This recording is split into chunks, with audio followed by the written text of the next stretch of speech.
Cuando nos referimos a la innovación en el campo de la arquitectura, vemos que está presente en todos los ámbitos de la disciplina arquitectónica por igual. La innovación en arquitectura no solo está relacionada con la tecnología, como algunos podrían pensar, también innovamos cuando creamos nuevas formas de organización espacial, nuevas formas de relación entre el usuario y el espacio, nuevos métodos de gestión y de programación de los procesos constructivos. En cambio, la innovación tecnológica tiene como consecuencia el lanzamiento de nuevos productos en el mercado, la mejora o el rediseño de los ya existentes, o el cambio en la industria y en sus procesos internos. Todo esto va desde lo comercial a lo productivo y desde lo científico a lo financiero. El sentido de la innovación en arquitectura es hacer mejor el producto final, que no es otra cosa que la arquitectura, desde sus partes más ínfimas hasta la totalidad, es decir, desde la parte hasta el todo. Pongamos algunos ejemplos de lo que es innovación en arquitectura. Recomiendo, a los que tengáis interés, después pasar el link, una lectura de una conferencia del arquitecto Òscar Tusquets, autor del proyecto de ampliación y rehabilitación del Palacio de la Música Catalana, impartida en un seminario técnico de Cemento Catalán en el 2008, titulada Innovación tecnológica. Tusquets nos habla de la Filarmónica de Berlín, obra del arquitecto Hans Scharoun y realizada en colaboración con el asesor acústico Lothar Kremer, con estas palabras. Esta espléndida pieza arquitectónica se puede analizar desde múltiples ángulos, pero el que a mí me interesa es que Scharoun pretendió y consiguió abrir la puerta a una nueva forma de escuchar la música. Mejor dicho, una nueva forma de disfrutar de un concierto.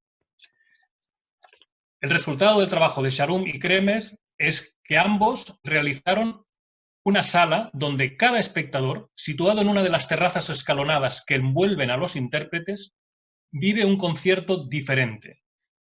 Ve un concierto diferente. Uno da frente a las cuerdas, otro frente a los metales. Uno tercero puede observar al director de orquesta absolutamente de frente, como no lo había visto en ningún otro lugar.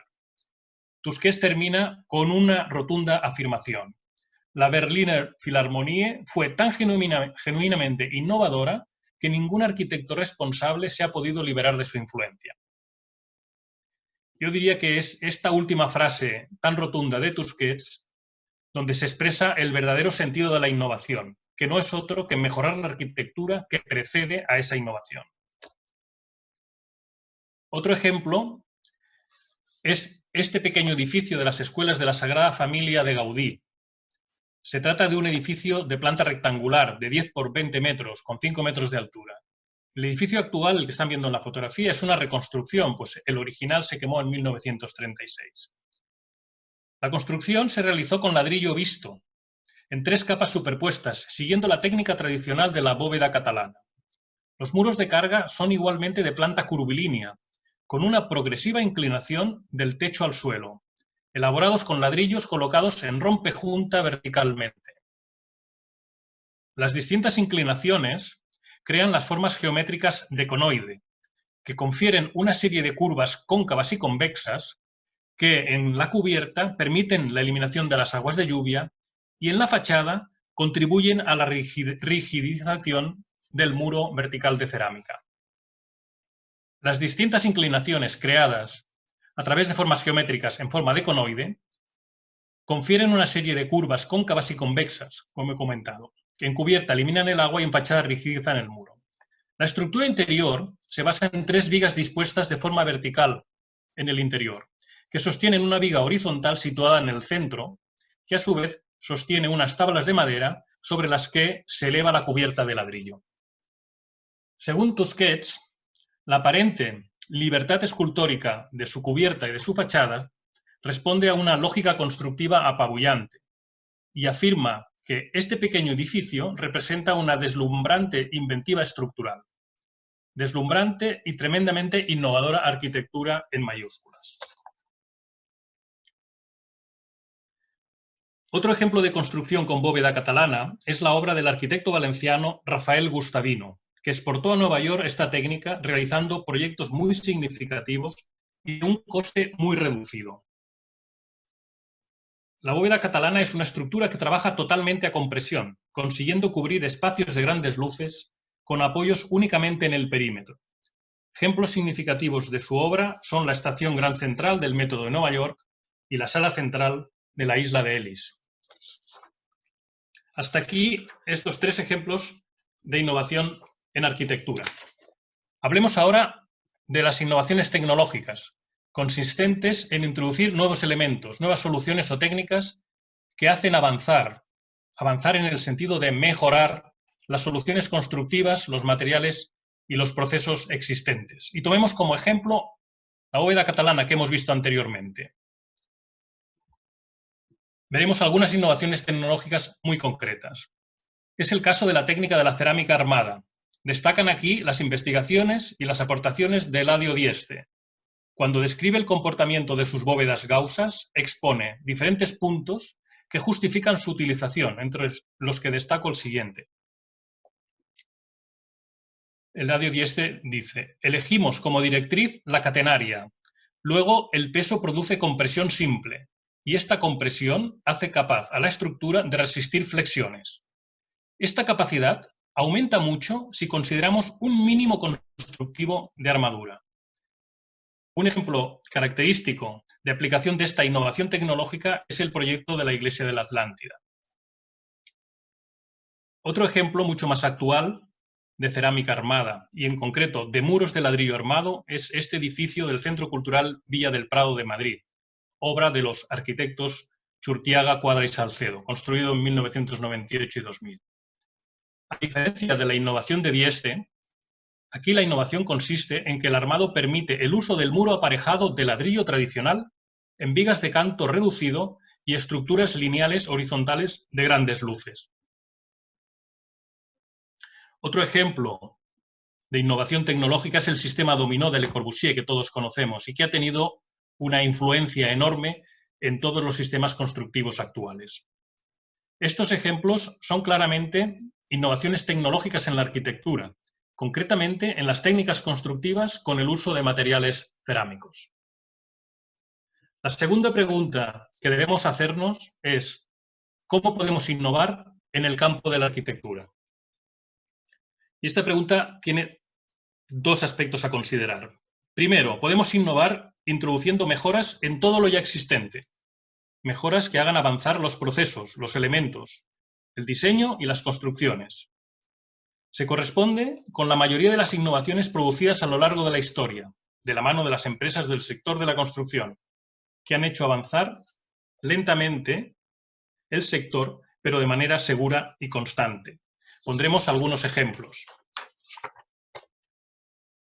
Pilares de hormigón prefabricados. Fabricados en taller, con uniones precisas y con controles de calidad muy exigentes. O bien, losas de hormigón alveolares.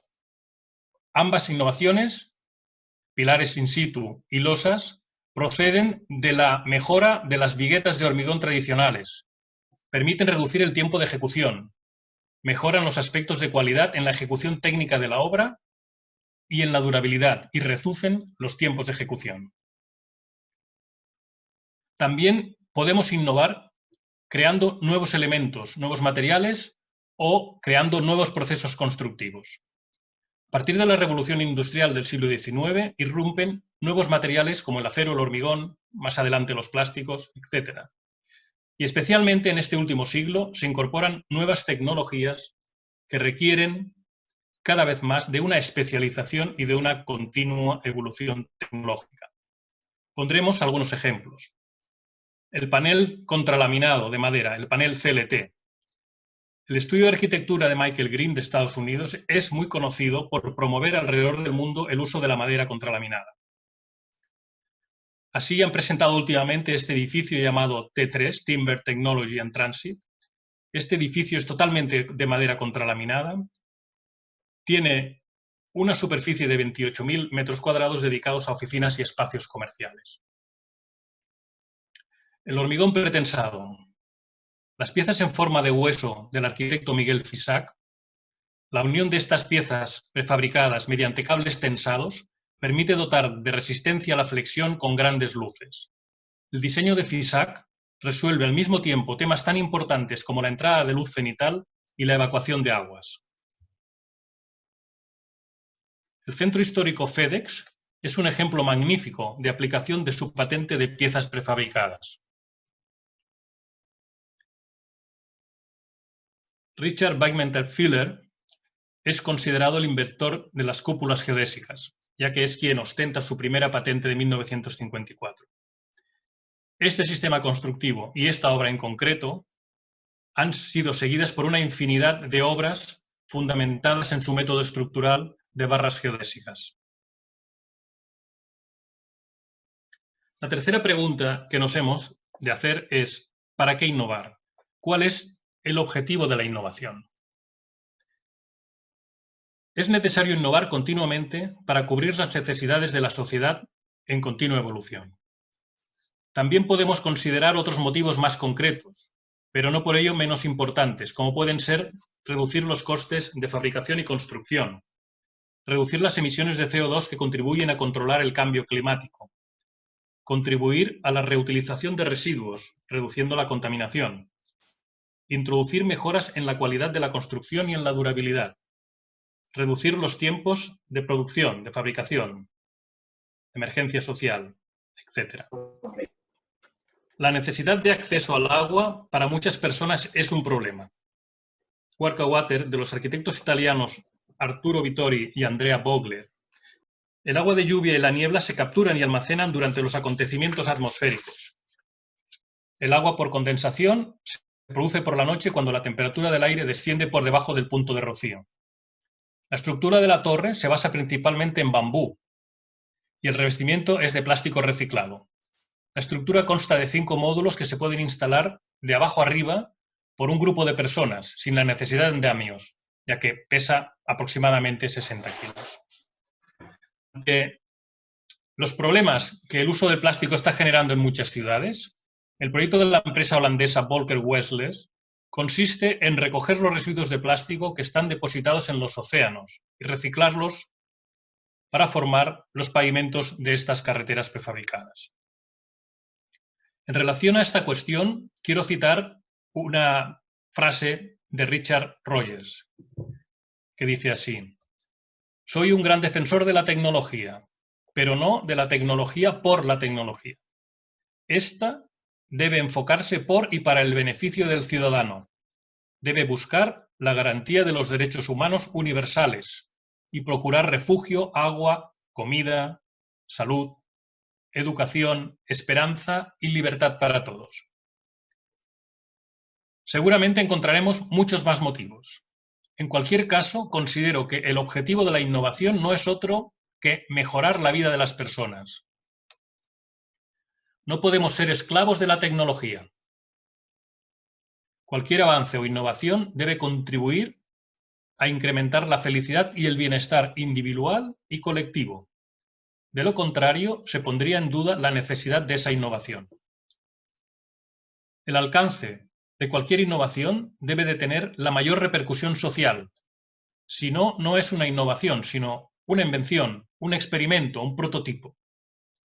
Por tanto, la universalización y la democratización es lo que da sentido a una innovación.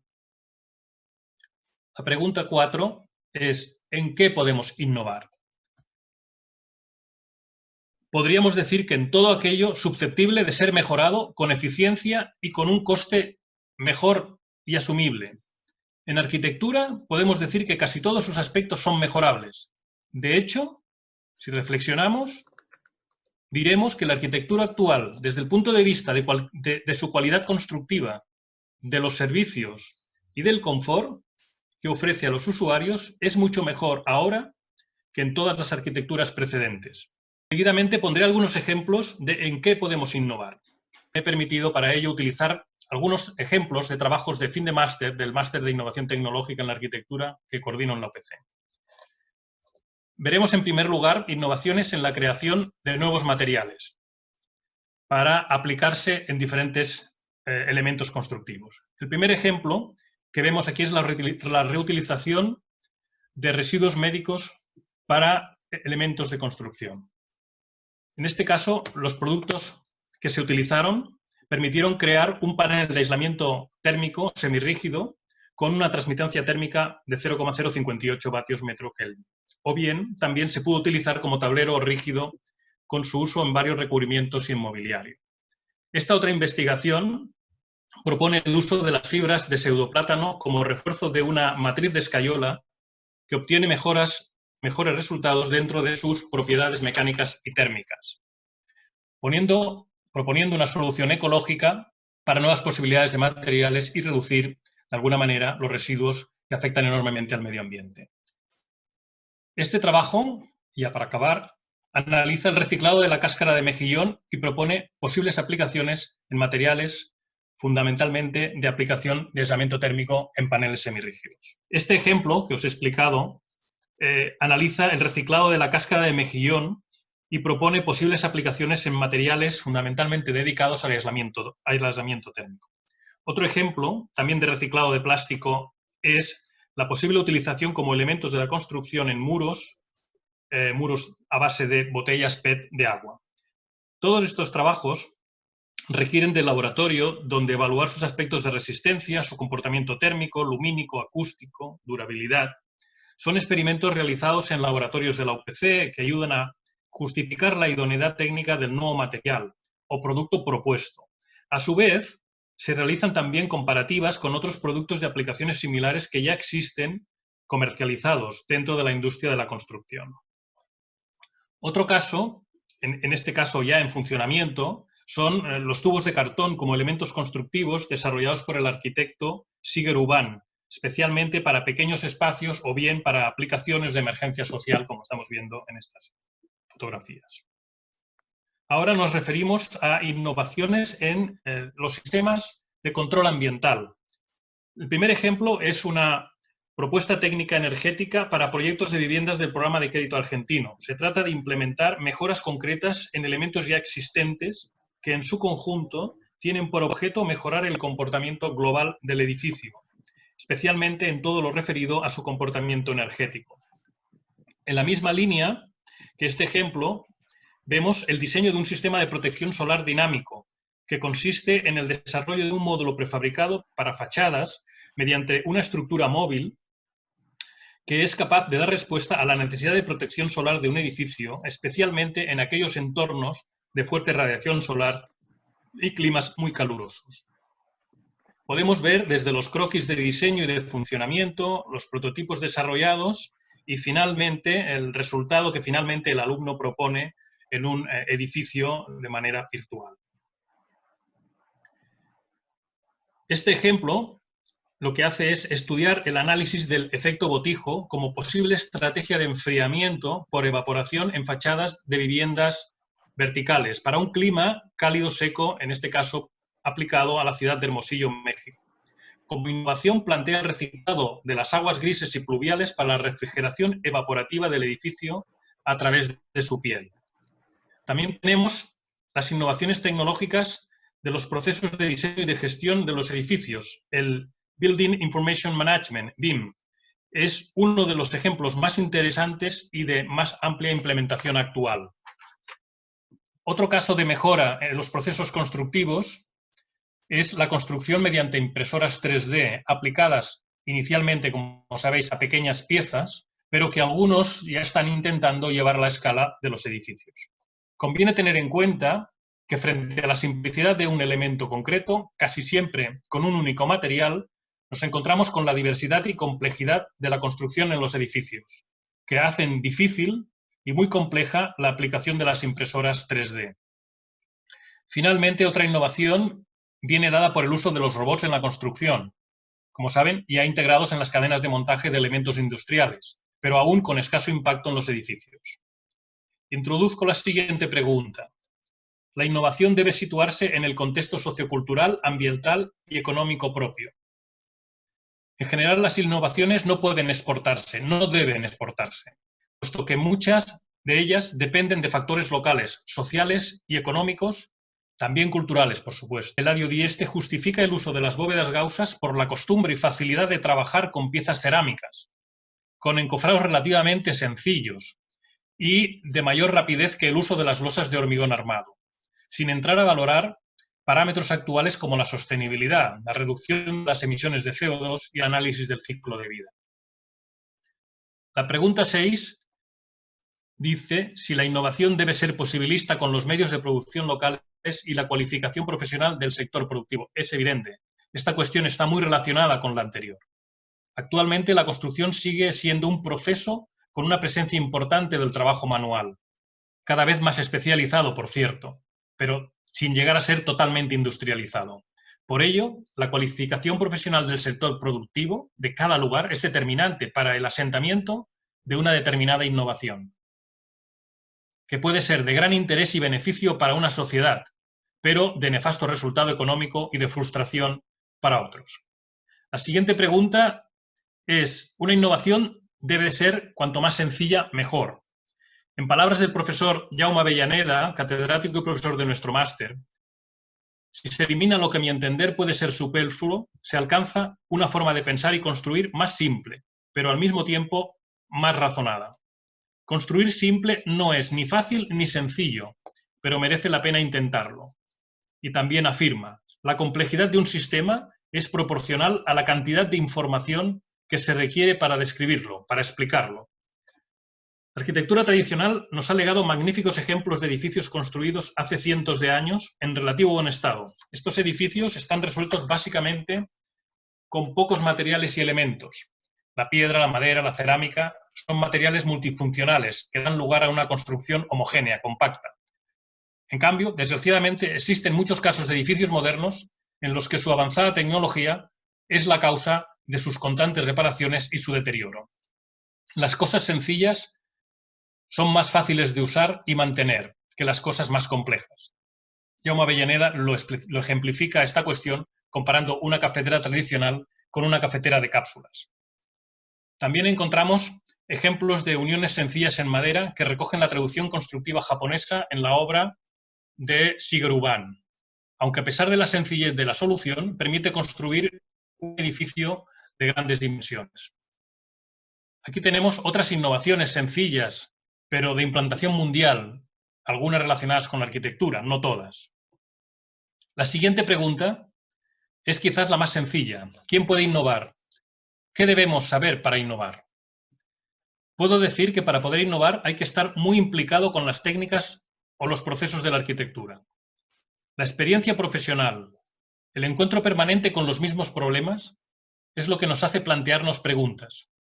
Pero aparte de ese conocimiento experimental, que es necesario, también debe existir un conocimiento más amplio, llamémosle conocimiento académico, que nos abra el abanico de posibilidades y soluciones disponibles a nuestro alcance. El conocimiento teórico nos da elementos para responder a los problemas. Por tanto, experiencia y conocimiento son básicos para poder innovar. La investigación, el desarrollo y la innovación, el I+D+I, no puede existir sin la obligada sinergia de varios sectores, que necesitan dar su mano para progresar juntos hacia un proyecto común. Las empresas son la pieza clave del sistema productivo. Las universidades son la cocina por excelencia del talento y la piedra angular de todo el proceso. Evidentemente, la administración, sirviéndose de sus entidades públicas, puede dar apoyo y refuerzo a las innovaciones. Nuestro deber como docentes es promover el conocimiento y la innovación y que pueda llegar a consolidarse en la actividad profesional de nuestros futuros arquitectos. La pregunta 9 es una que me han hecho muchas veces mis alumnos. En innovación, ¿qué es posible y qué es razonable? Muchos estudiantes, al enseñarme un proyecto que están desarrollando, me han hecho la siguiente pregunta: ¿esto es posible? A lo que yo siempre les respondo: hoy todo es posible. Pero inmediatamente les hago otra pregunta: ¿pero tú crees que es razonable? El progreso científico aplicado a los materiales y las técnicas constructivas permite afirmar que hoy en día cualquier solución es técnicamente, científicamente posible y, por tanto, realizable. Ahora bien, la auténtica cuestión que debemos hacernos es hasta qué punto determinadas soluciones se consideran razonables. El término razonable es totalmente subjetivo y no extrapolable socialmente. ¿Es razonable el esfuerzo, el coste elevado en relación al beneficio que vamos a obtener? Esta es una muy buena pregunta. Hay muchos ejemplos de utopías y de edificios que desafían todas las leyes de la lógica gracias a su inmenso desafío tecnológico. Las arquitecturas y las propuestas más utópicas se han planteado a lo largo de la historia de la arquitectura y del urbanismo. Frank Lloyd Wright propuso su ciudad utópica de Broadcast City en 1932.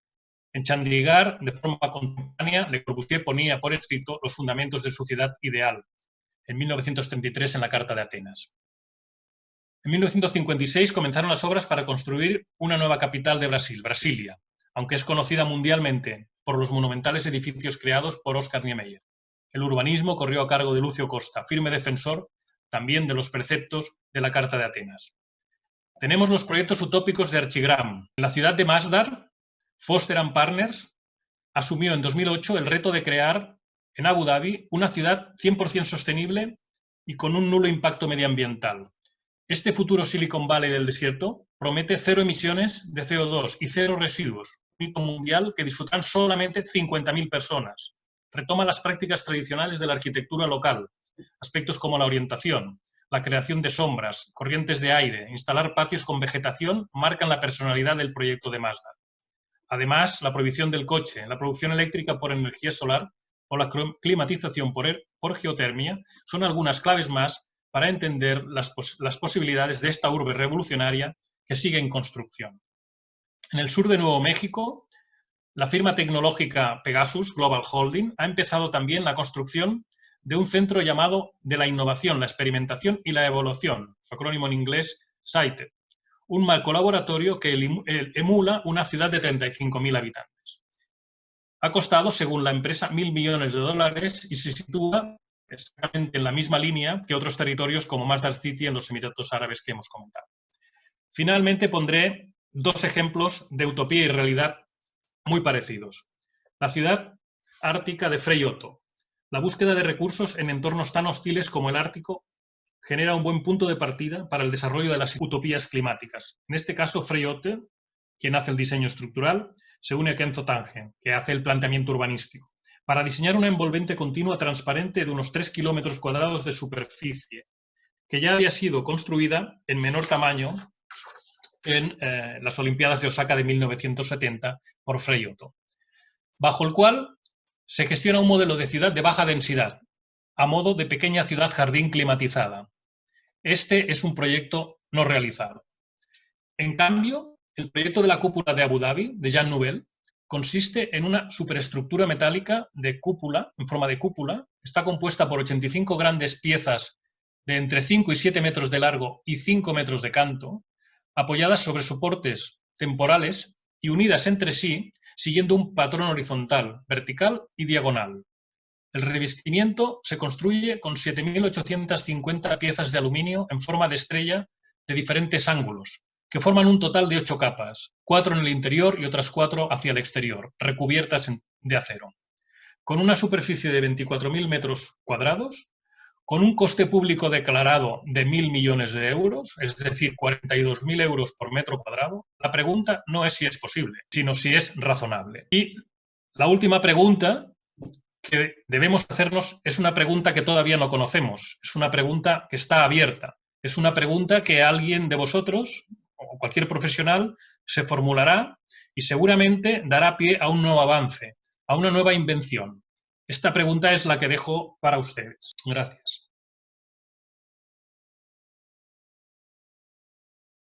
Si ustedes quieren, las preguntas las pueden escribir en el chat para todos. Hola Adrián, buenos días. Hola, buenos días. Mi nombre es Carlos y muchas gracias por la conferencia. Ha sido muy interesante. Muchas gracias por los ejemplos, por los edificios. La verdad que siempre es mejor un concepto cuando hay una evidencia, ¿verdad?, de lo que se logra hacer. Mi pregunta va en el sentido, mostraste esta torre que se ha vuelto muy famosa, que captura el rocío, ¿no? Sí, y que lo convierte en agua. Sería como una tecnología que cualquiera diría muy, muy básica, pero que al final es una innovación tremenda para condiciones, para países que están en vía de desarrollo, que carecen de acceso a materiales de punta. Sí.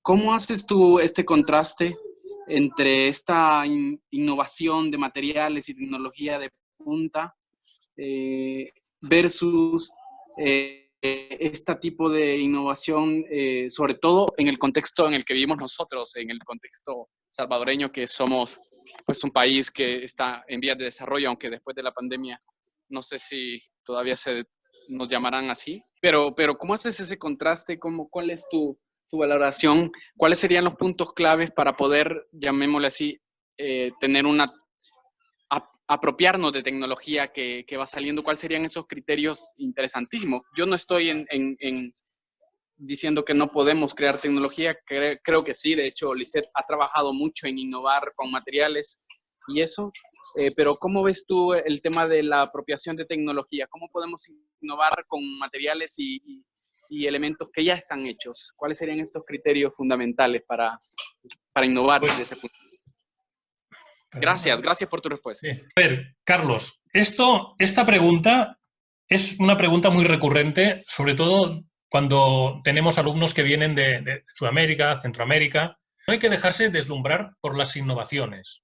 Es decir, está muy bien, es el avance, pero hemos de ser realistas de en qué lugar y en qué entorno. Y estoy seguro que una reinterpretación de las maneras de construir, una reinterpretación de los materiales, de las técnicas, simplemente con un objetivo claro, que puede estar fijado en una referencia mucho más tecnológica, puede ser un avance muy importante. Es lo que he dicho también en mi explicación, es decir, no tiene mucho sentido hacer grandes invenciones que cuestan mucho dinero, que no están al alcance de la mayoría de la sociedad. Entonces, para mí no es una innovación, esto es un invento, esto es un capricho muchas veces de una gran empresa, de una gran sociedad o de un gran empresario. Pero lo importante son esas innovaciones que llegan a todo el mundo, ¿vale?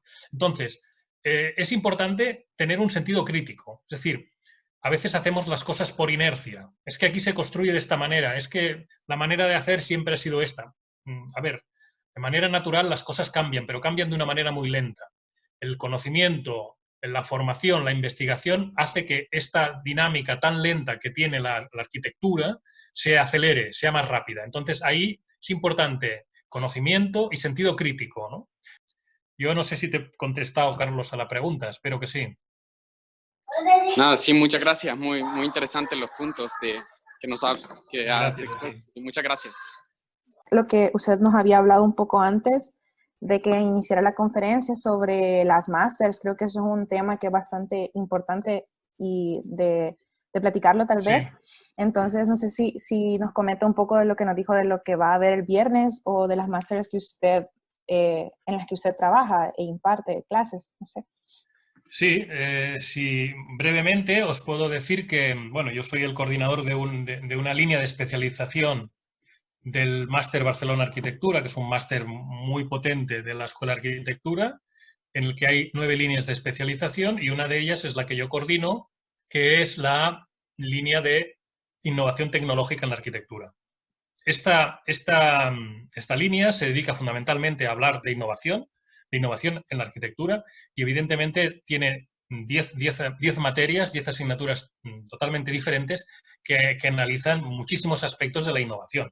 Evidentemente es lo que he dicho al principio, la innovación es muy amplia, hay muchas técnicas, hay muchas aplicaciones y es difícil en un máster de un año, de 60 créditos ECTS, dar cabida a todas las materias, ¿no? Pero sí tocamos las principales, es decir, las que tienen mayor incidencia en todo lo que es el ejercicio profesional. Entonces, este viernes hay convocada una sesión abierta, totalmente gratuita, online, en la que cualquier persona de cualquier lugar del mundo puede entrar. Todas las líneas de especialización vamos a explicar durante 5 minutos básicamente nuestra disciplina, nuestra línea de especialización, y después se abrirá una clase de preguntas de todo tipo, ¿no?, relacionadas con el interés que cada uno de vosotros tengáis. Por tanto, yo os animo, os invito a que entréis. Creo que le he pasado el link a Lisette. Podéis entrar libremente el viernes. Hay una hora específica para el Máster Barcelona Arquitectura, que es este que yo os comento, que es por la tarde. Está pensado para hacerlo en horario, digamos, que aquí en Barcelona serían, creo que son las 5:30, con lo cual es buena hora en vuestros países. Y, por tanto, os animo a que entréis, podáis preguntar. Ahorita dice, será Hola, tenía una pregunta para Adrián. ¿Será que se Sí. percibe que son más atractivas las invenciones, privado, exclusivo, que las innovaciones que están compartidas a nivel de desarrollo de proyectos actualmente en muchos proyectos?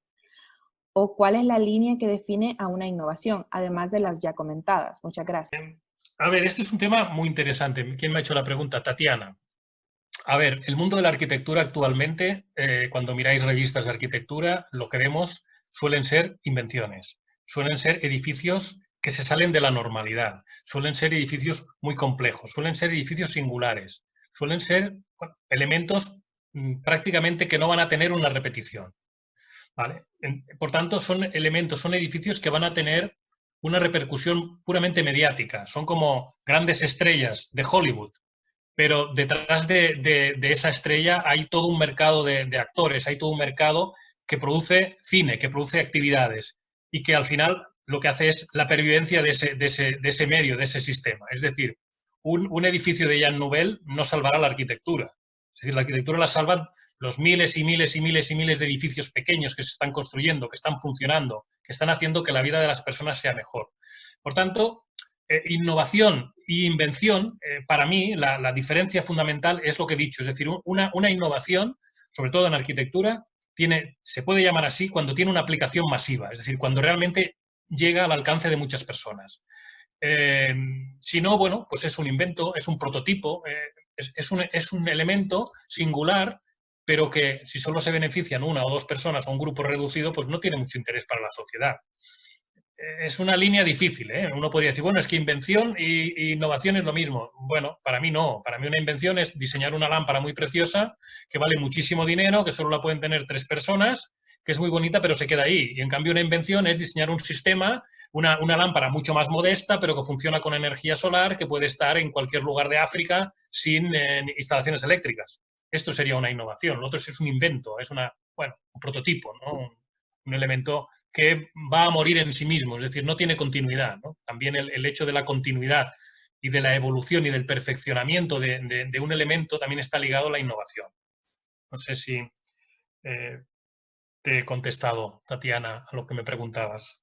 Era Cristina Cornejo esa Cristina, pregunta. Sí. perdona, he visto mal el Ahora, mensaje. la segunda pregunta sería de Tatiana Urbano, que dice, buenos días, Adrián. Mi pregunta es la siguiente. ¿Lo razonable justifica la innovación? Algunos de los miedos de emprender en un proyecto nuevo con nuevas tecnologías, en la mayoría de los casos, se rechaza la idea porque no se está familiarizado con los procesos constructivos que conlleva. Un ejemplo es durante las clases del ICET, ella promovía mucho la utilización de madera laminada en edificaciones en altura, pero como estudiantes teníamos miedo de trabajar con madera. ¿Cómo hacer más recurrente la utilización de esos materiales o promoverlo para que se pueda empezar a usar?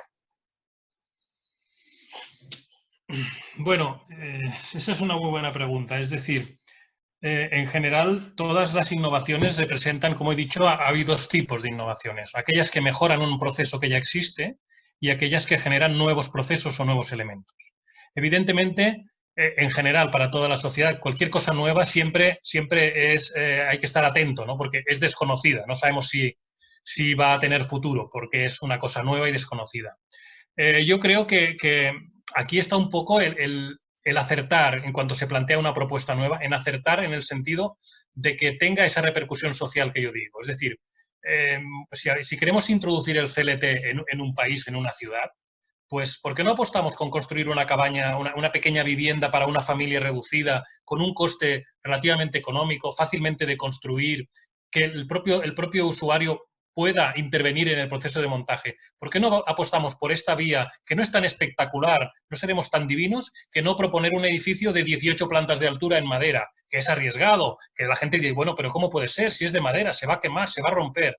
Es decir, quizás escoger dónde damos los primeros pasos de la innovación te puede ayudar a que esta innovación la gente se la haga propia, la haga suya y permita continuar creciendo y buscando nuevos ejemplos, nuevos edificios, nuevos momentos.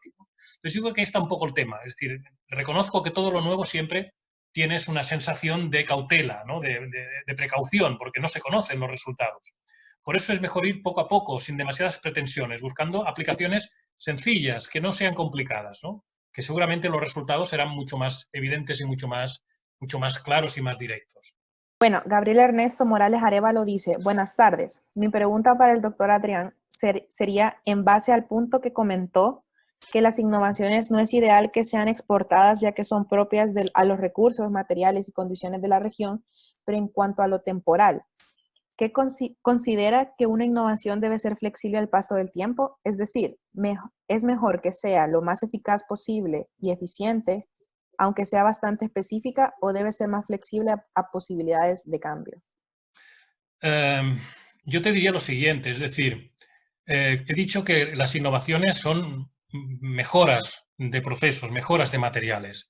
Entonces, yo diría que cuando planteamos una innovación, debemos de intentar que sea la óptima, es decir, optimizarla a nivel de, bueno, de recursos, a nivel de eficiencia, a nivel de coste. ¿Por qué? Yo pensaría primero en esto antes de en cómo va a evolucionar, porque estoy seguro que pasado muy poco tiempo, esa evolución que tú has resuelto, va a venir otro y la va a mejorar, la va a transformar en algo mucho más eficiente de lo que tú ya habías hecho. Las posibilidades de la técnica van cambiando continuamente. Ahora tenemos, bueno, ahora estamos haciendo esta conferencia, hace 20 años era imposible. Entonces, no hay que obsesionarse con crear una innovación que dure 50 años, que dure 20 años, es imposible. Las innovaciones han de mejorar una situación puntual, ¿vale? Lo hemos de hacer buscando la eficiencia, lo hemos de hacer buscando la economía, buscando unos buenos resultados y una aplicación lo más social posible. Pero no hay que estar pensando en que va a garantizar un funcionamiento durante muchísimo tiempo, ¿no? Por tanto, esta idea de la flexibilidad, que decir, bueno, vamos a hacerlo flexible para que nos permita adaptarnos, es muy complicado.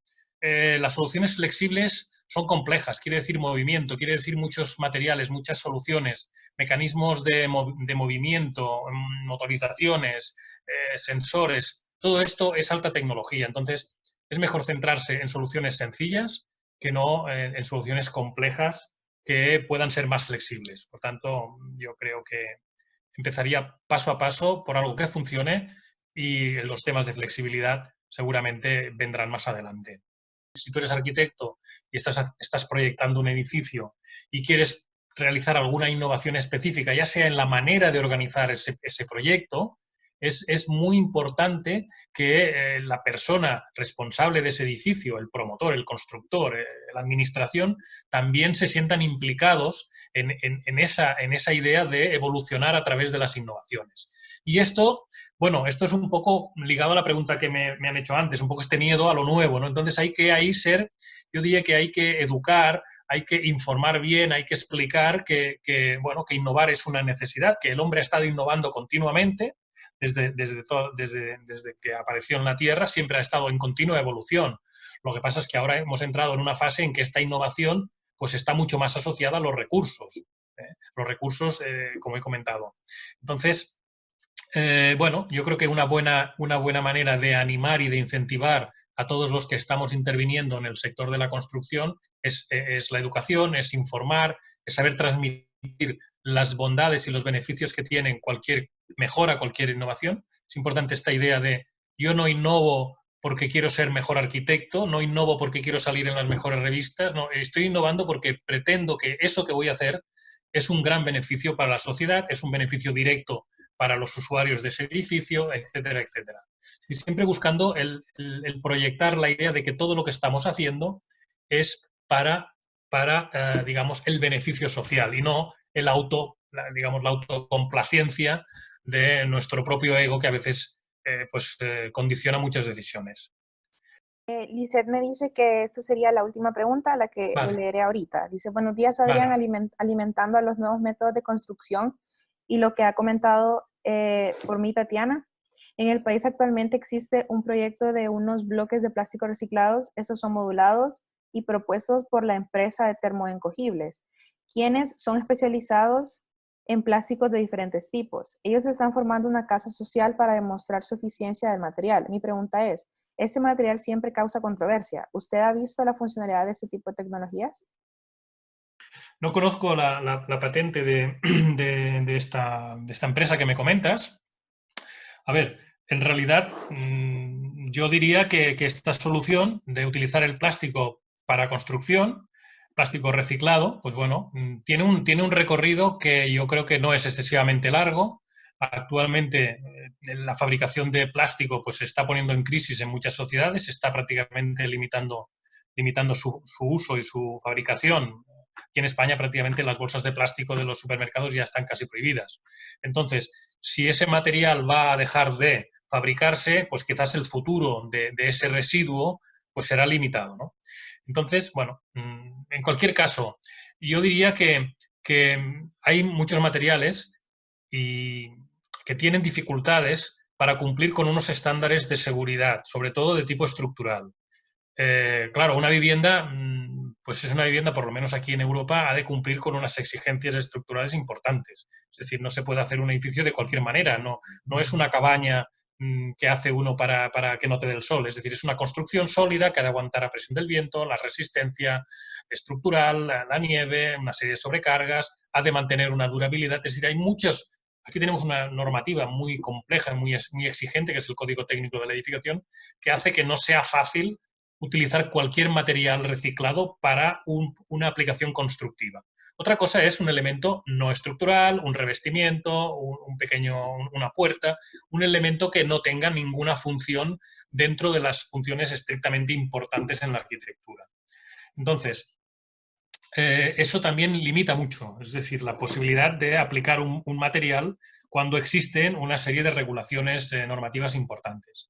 Desconozco esta empresa que está trabajando con plásticos. Hay muchas empresas que utilizan plásticos, no para construir muros, es un tema complejo, ¿no? Pero bueno, para mobiliario, para elementos, digamos, de un uso pues, a nivel de interiorismo, ¿no? Pequeños revestimientos, falsos techos. Es decir, este tipo de materiales pues pueden tener una aplicación en lo que sería la utilización de residuos plásticos. Por tanto, digamos, las normativas pueden limitar el uso del plástico. Yo creo que el plástico tiene sentido ahora, todavía durante unos años, pero llegará un momento que reciclar plástico pues no será la necesidad principal de nuestras sociedades. Bueno, entonces esto creo que sería todo. Con esto ya damos el cierre de la conferencia. Le agradecemos mucho, Adrián, por su tiempo. Muchas gracias. Muchas gracias a todos por la invitación. Adiós.